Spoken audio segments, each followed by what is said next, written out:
जंग तो ख़त्म हो गई है, लेकिन इस पूरी जंग के अंदर या जंग के माहौल के अंदर एक चीज़ का बड़ा मज़ा आया और बड़ी इन्जॉय की मैंने वो चीज़, और वो थी इंडियंस के जो एंकर्स थे और इंडिया के जो कुछ चैनल्स थे। मैंने आज तक लाइफ में इंडिया के चैनल नहीं देखे, लेकिन मैं पाकिस्तान के चैनल से ज़्यादा इस जंग के दौरान ना मैं इंडियंस जो हैं उनके चैनल्स पता है किस लिए देख रहा था।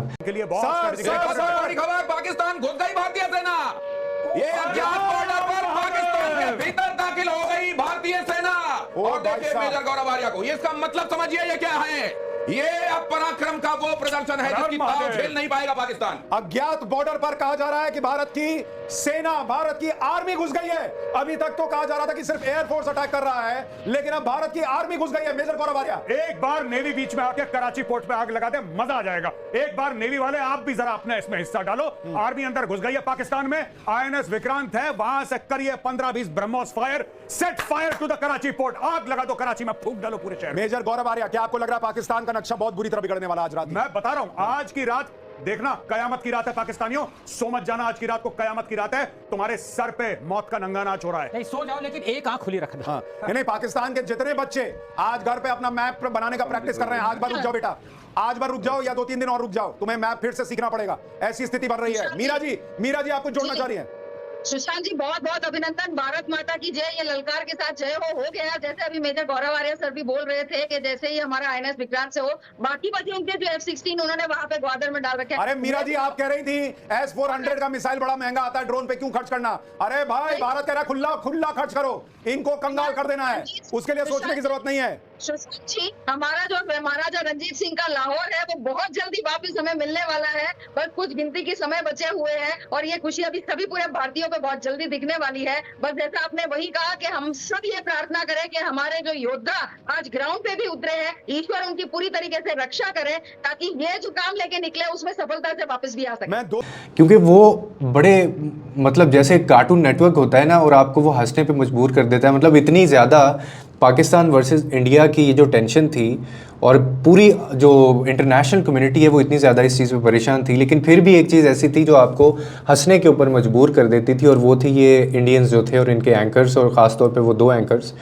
मैं उनके ना आपको कुछ क्लिप्स दिखाता हूँ। पाकिस्तान का ऐसा हलवा बनाएंगे लाइन ऑफ कंट्रोल पे, इनको पता नहीं लगेगा सर मिसाइल कहां से गई कहां से आई। मैं सुनना चाहता हूं रावलपिंडी से चीख की आवाज।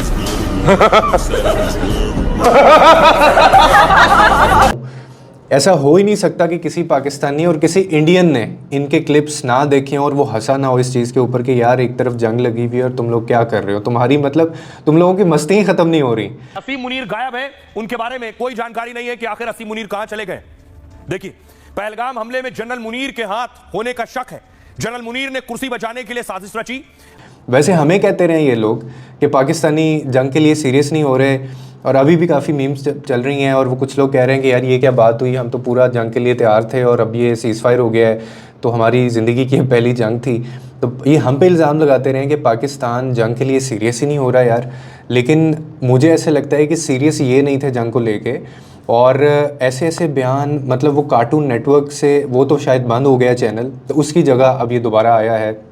और ये मेरी एक बात हो रही थी इंडियन फ़ैन से, वो कहने लगा, बता रहा था, वो कहते हैं उमर सर आप बिलीव करें कि हमारे वहाँ पे इंडिया के अंदर इन्होंने सारे चैनल्स, इसके अलावा जो 4-5 जो मोदी ओरिएंटेड जो चैनल थे ना, जो इस जंग को प्रमोट कर रहे थे या गलत चीज़ उन्होंने अपने सिटीजन्स को या सिविलियंस को दिखानी थी, और उनके मुताबिक, मतलब मुझे हंसी इस बात पे आ रही थी कि उनके मुताबिक, उन चैनल्स के मुताबिक जो इंडिया की फ़ौज है वो पाकिस्तान में एंटर भी हो गई थी, वो नाश्ता भी कर रही थी लाहौर में, और वो कायद-ए-आज़म को भी उन्होंने पकड़ लिया था दोबारा ज़िंदा करके, आसिम मुनीर को भी उन्होंने जेल में डाल दिया था, पता नहीं कौन सी जेल में, मतलब जेल में डाल दिया है, पाकिस्तान में ही जेल में डाल दिया है उन्होंने, इंडियंस ने।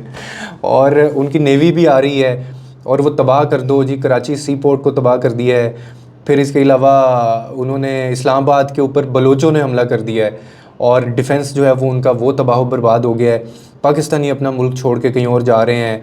मतलब ये एक सीनियर एंकर पर्सन की तरफ से ये धाड़े मार मार के, चीखे मार मार के जो है वो बताई जा रही थी। इसमें से एक एंकर तो ऐसा है जो एक को बाबा जी है, वो स्पिरिचुअलिटी पे बात करता है, इतने पीस और लोगों को पीस सिखाता है ना, लोगों को वो अमन सिखाता है। और वो यहाँ पे वो इंतशार फैला रहा था, चीख चीख के वो बोल रहा था कि मार दो, गिरा दो, तबाह कर दो। मोदी साहब को भी ये लोग इंस्ट्रक्शंस दे रहे थे कि वो ब्रह्मास्त्र क्या है वो मिसाइल निकालो और वो सीधा मारो जाके इनको। और एक उसमें कोई पता नहीं गौरव के क्या करके इस तरह का नाम है, मतलब ये 3-4 कोई इंडिया के लोग हैं, इन्होंने जो टाइम पास कराया लोगों का, जो इन्जॉय कराया है इन्होंने लोगों का, और मैंने पर्सनली बहुत इन्जॉय किया। मैं अभी भी इनके क्लिप्स देख रहा हूँ और मैंने वो सेव किए हुए हैं और वो हंसने पे मुझे मजबूर कर देते हैं। और वो इंडियन फैंस जो हैं, वो मतलब इंडियंस जो हैं, वो भी इनको लान तान कर रहे हैं कि यार ये तुम लोग हमारे साथ प्रैंक करते रहे हो, पाकिस्तान में तो कुछ हुआ ही नहीं था और तुम लोग सारा उड़ा के बैठे हुए थे। और एक और इनका एक एंकर पर्सन तो नहीं है, वो पहले एंकर हुआ करता था लेकिन अब वो उसने कोई चैनल बना लिया है, व्यूवरशिप बहुत उसको मिल जाती है।